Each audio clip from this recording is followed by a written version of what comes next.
Hey guys, thanks for joining me. Today we're going to be installing Ubuntu alongside our Windows installation on our actual hard drive. So you're going to need a few things for this. First, you're going to need a USB disk drive. I recommend 8 gigabytes or larger.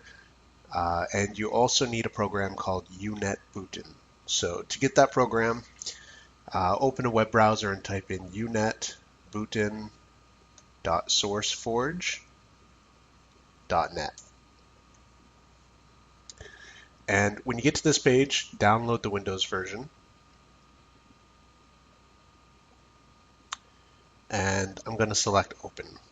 Now, while this is downloading, I want you to plug your USB disk drive in.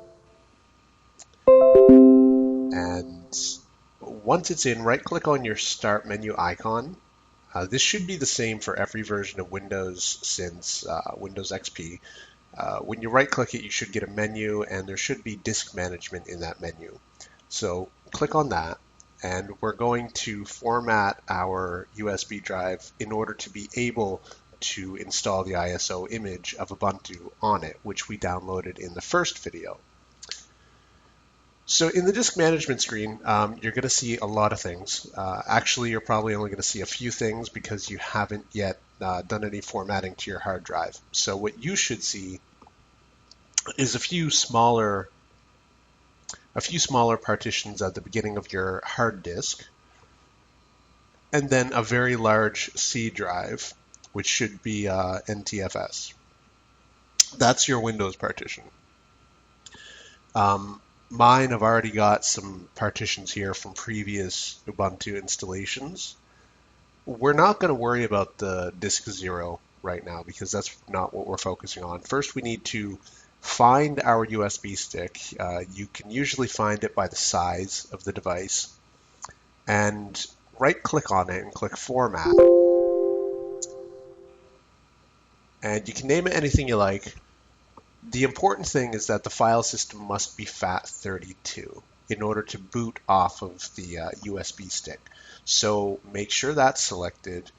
Leave everything else, and I recommend checking this perform a quick format. Otherwise, it's going to take a while. So leave that checked. Okay.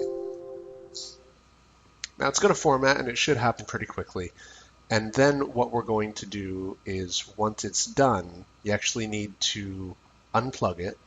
So remove it from your USB port.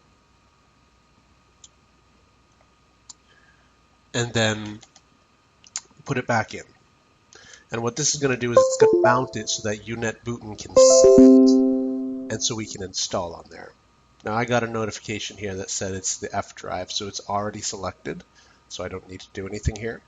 I need to select disk image because we're going to specify the ISO image that we're going to burn to this USB disk drive. So hit this button over here and browse to the file that you want to install. So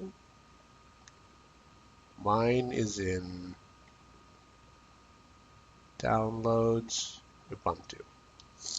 And this is the same ISO image we downloaded in the first video. It's the same one that we installed in VirtualBox, and we're going to be using it now as well. So select it and hit open.